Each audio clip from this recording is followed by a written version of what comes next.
Selamat berjumpa di kontekstual Bible Reading. Kita sampai Wahyu pasal 21. Silahkan. Wahyu 21. Lalu aku melihat langit yang baru dan bumi yang baru. Sebab langit yang pertama dan bumi yang pertama telah berlalu, dan laut pun tidak ada lagi. Dan aku melihat kota yang kudus, Yerusalem yang baru turun dari surga, dari Allah yang berhias bagaikan pengantin perempuan yang berdandan untuk suaminya. Lalu aku mendengar suara yang nyaring dari tahta itu berkata, "Lihatlah, kemah Allah ada di tengah-tengah manusia, dan ia akan diam bersama-sama dengan mereka. Mereka akan menjadi umatnya, dan ia akan menjadi Allah mereka. Dan ia akan menghapus segala air mata dari mata mereka, dan maut tidak akan ada lagi. Tidak akan ada lagi perkabungan atau ratap tangis atau duka cita. Sebab segala sesuatu yang lama itu telah berlalu." Yang duduk di atas tahta itu berkata, "Lihatlah, aku menjadikan segala sesuatu baru." Dan firman-Nya, "Tuliskanlah, karena segala perkataan ini adalah tepat dan benar." Firman-Nya lagi kepadaku, "Semuanya telah terjadi. Aku adalah Alfa dan Omega, yang awal dan yang akhir. Orang yang haus akan kuberi minum dengan sumber dari mata air kehidupan. Barang siapa menang, ia akan memperoleh semuanya ini, dan aku akan menjadi Allahnya, dan dia akan menjadi anakku.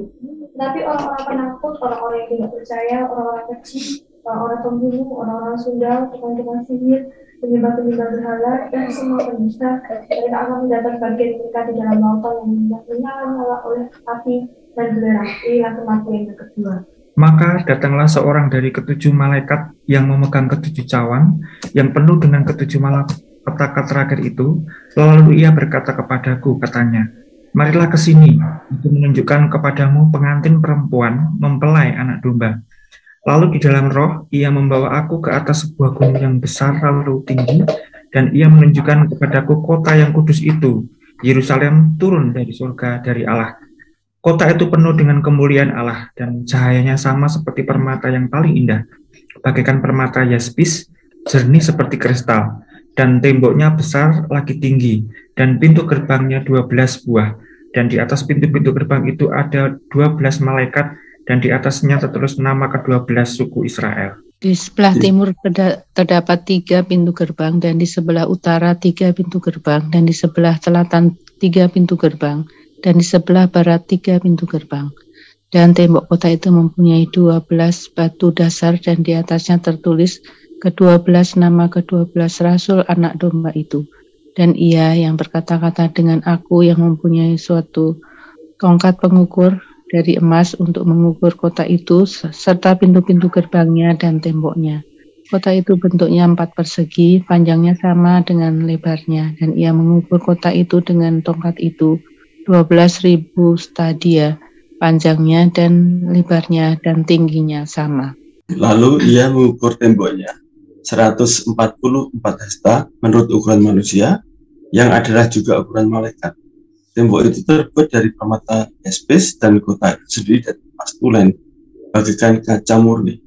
Dan dasar-dasar tembok kota itu dihiasi dengan segala jenis permata.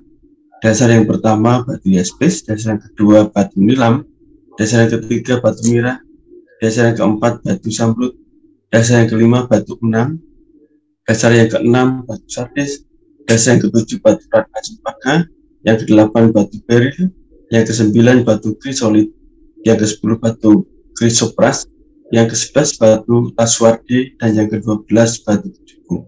Dan ke-12 pintu gerbang itu adalah 12 mutiara. Setiap pintu gerbang terdiri dari 1 mutiara, dan jalan-jalan kota itu dari emas murni bagaikan kaca bening. Dan aku tidak melihat bait suci di dalamnya, sebab Allah Tuhan yang Maha Kuasa adalah bait sucinya. Demikian juga anak domba itu.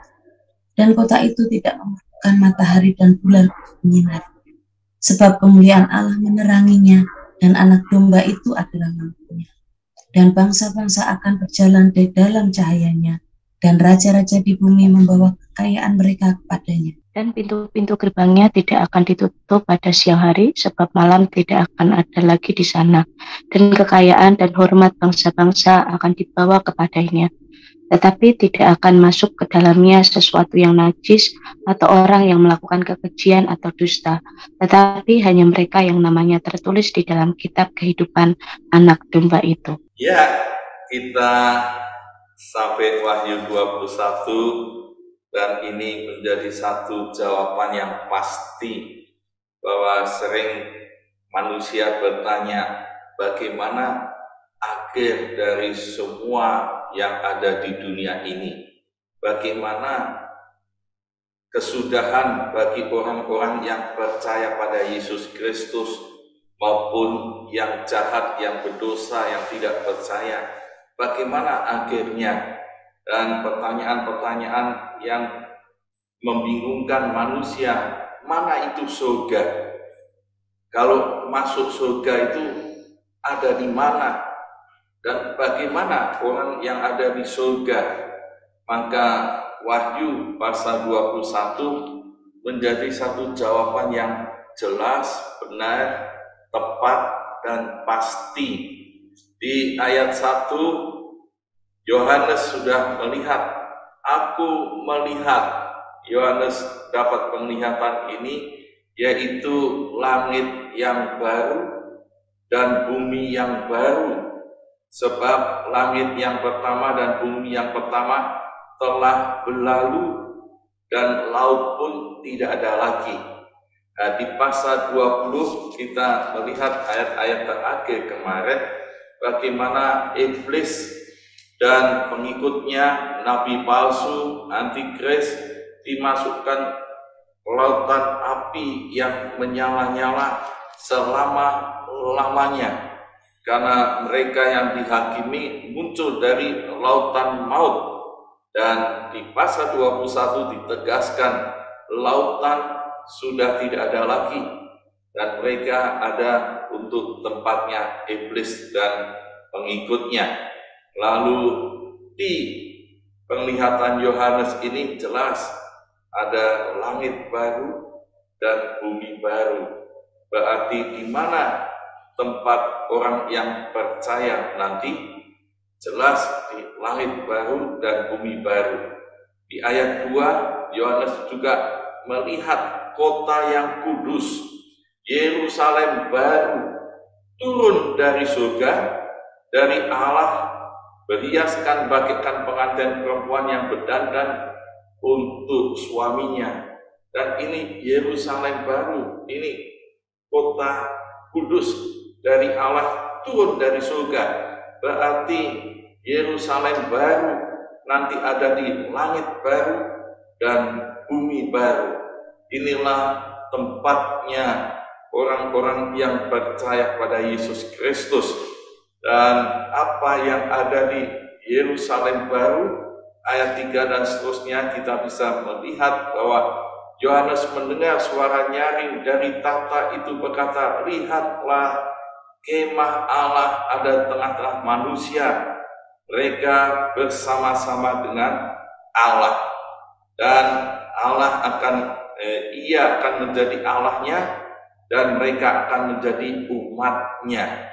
Ini satu relasi yang intim bagi orang-orang yang percaya pada Yesus Kristus akan menjadi umat Allah di kemah Allah itu.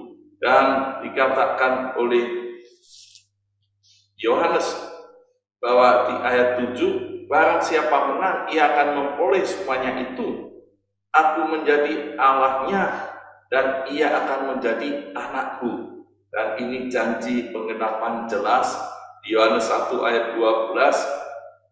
Semua yang menerimanya diberi kuasa untuk menjadi anak-anak Allah, yaitu mereka yang percaya dalam namanya, yaitu nama Yesus.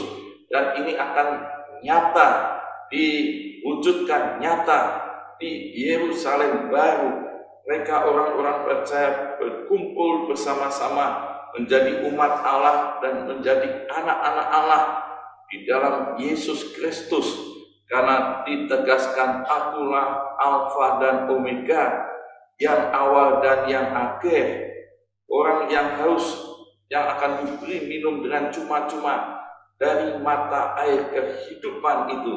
Air kehidupan pernah dikatakan Yesus kepada wanita Samaria, kalau kamu minum air kehidupan tidak akan haus lagi. Dan ini kehidupan yang kekal ada di kemah Allah itu. Dan tidak ada maut, dikatakan tidak ada air mata, tidak ada lagi perkabungan, ratap tangis, duka cita, dan itu tidak ada yang ada di kemah Allah ini. Yerusalem baru yang ada penuh dengan damai, sejahtera, sukacita. Dan di ayat 9 diteruskan, ini Yohanes ditontonkan apa yang ada di Yerusalem baru ini, bagaimana kira-kira wujudnya, bagaimana suasananya. Yang jelas dikatakan di sini bahwa waktu Yohanes dibawa dalam roh, ia diperlihatkan satu gunung yang besar tinggi menunjukkan kepada kota yang kudus, yaitu Yerusalem turun dari surga. Berarti ada ciri-ciri di kota itu ada kekudusan. Yang kedua dikatakan kota itu penuh dengan kemuliaan Allah, penuh dengan cahaya yang tidak ada lagi siang malam, tidak ada lagi matahari, bulan, dan tidak ada lagi semuanya itu, karena yang menyinari di kota itu ada Allah sendiri dan anak domba itu lampunya. Jadi ini begitu terang, penuh kemuliaan, dan dikatakan jalannya dari emas murni bagaikan kaca bening. Ya, kalau sudah lihat ada tower yang ada di Sydney, itu di atas begitu lihat ke bawah, sudah lantainya itu dari kaca. Jadi bisa melihat kota di bawahnya, apa yang terlihat tembus. Dan itu ada di ERC juga, Tiongkok. Bagian-bagian tertentu dia memperlihatkan bagaimana bawahnya bening. Tapi kita lihat yang ada di Yerusalem baru itu emas dan murni dan bagaikan kaca bening, dan dia bisa tembus dan penuh dengan kemuliaan Allah.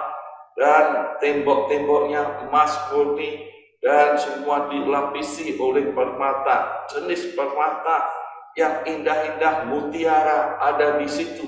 Dan ini menggambarkan bagaimana suasana yang ada di Yerusalem baru itu penuh dengan kemuliaan dan cahaya terang. Dan kota itu adalah kota yang kudus, kota yang penuh dalam relasi Allah dengan manusia. Dan ditegaskan lagi, tidak ada yang najis, tidak ada lagi kekejian atau dusta. Berarti jelas di Yerusalem baru tidak ada ular yang katanya iblis lagi, karena sudah dihukum sebelum ada kota itu. Dan berarti adanya kesucian, kebenaran, kekudusan, kemuliaan, dan luar biasa terangnya. Dan inilah tempat orang yang percaya. Kepastian ini sudah dinyatakan di Yohanes pasal 21. Maka dalam penglihatan itu, apa yang didengar oleh Yohanes, ada peringatan terakhir bagi orang-orang yang dikatakan ayat 8. Tetapi orang-orang penakut, orang-orang yang tidak percaya, orang-orang keji, orang-orang pembunuh, orang-orang sundal, tukang-tukang sihir, penyembah-penyembah berhala, semua pendusta, mereka akan mendapat bagian mereka di dalam lautan yang menyala-nyala oleh api dan belerang. Inilah kematian yang kedua di tengah-tengah penyataan tentang Yerusalem baru. Firman Tuhan mengingatkan, jangan sampai tertinggal orang-orang yang berdosa, yang belum percaya Yesus, yang menjadi pembunuh, yang belum bertobat, penakut, sundal, dan orang-orang penyembah berhala. Biarlah percaya di dalam Yesus Kristus akan menerima kehidupan yang kekal di Yerusalem baru, menjadi umat Allah selama-lamanya. Dan ditegaskan lagi di ayat 27, tetapi tidak akan masuk ke dalamnya suatu yang najis, orang yang melakukan kekejian atau dusta, tetapi hanya mereka yang namanya tertulis dalam kitab kehidupan anak domba itu. Namanya yang tertulis di dalam kitab kehidupan anak domba. Kalau dia terima Yesus, percaya Yesus, bersukacitalah karena namamu ada di dalam kitab kehidupan. Dan ini yang dijamin masuk dalam Yerusalem baru itu. Tapi pendusta, si bapak pendusta, pembohong adalah iblis. Jadi saudara lihat ini, biarlah orang-orang yang percaya jangan sampai tertipu karena dusta, dan itu tidak ada bagian di tempat ini. Maka amanat teksnya jelas bahwa Yesus menjadikan semua itu baru, langit baru, bumi baru, dan turun dari surga Yerusalem baru yang penuh dengan kemuliaannya. Dan orang-orang yang percaya mereka akan menjadi umatnya selama-lamanya di Yerusalem baru itu. Dan mereka yang namanya tertulis dalam kitab kehidupan anak domba itu yang masuk di tempat ini. Maka sudahkah saya, saudara, menerima Yesus, memiliki kepastian, jaminan saya ada di Yerusalem baru itu? Biarlah kita terus bersaksi.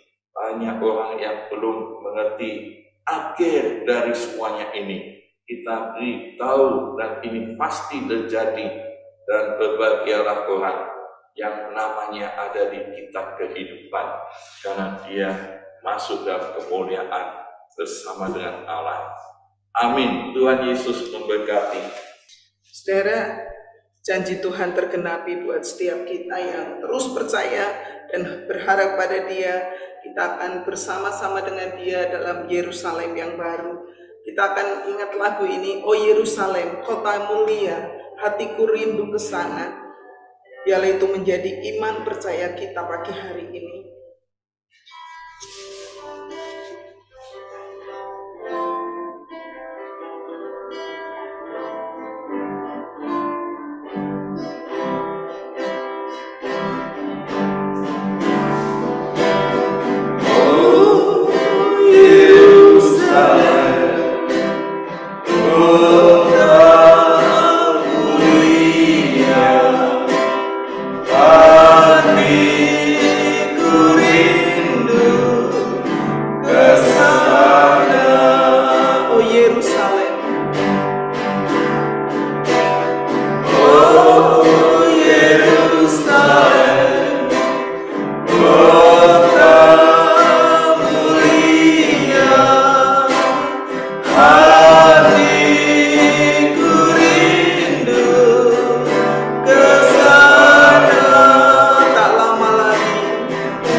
firman setiap kita pagi hari ini, bahwa Yerusalem baru, kota yang mulia itu akan turun dan akan membuat kita ada bersama-sama dengan Dia di surga.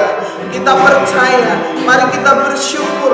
Dengan pujian ini kita bersyukur karena kita sudah menjadi bagian dari kota Yerusalem yang baru.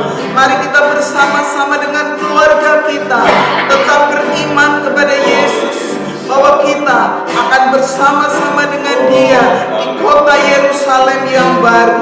Terima kasih Tuhan, kami bersyukur kepadamu karena nama kami boleh tertulis dalam kitab kehidupan saat kami percaya kepadamu Yesus sebagai Tuhan. Nama kami ada di sana. Kami berdoa Tuhan, biar kerinduan kami tetap bersama dengan Tuhan di kota Yerusalem yang baru, kota yang mulia, yang penuh dengan kekekalan. Kami mengucap syukur. Terima kasih untuk setiap nama-nama kami yang tertulis. Kami bersama dengan keluarga kami, dan berikan kepada kami hati yang terus memberitakan Injil untuk membawa mereka boleh bersama-sama menjadi orang-orang yang tertulis namanya dalam kitab kehidupan. Terima kasih, terima kasih, terima kasih, terima kasih.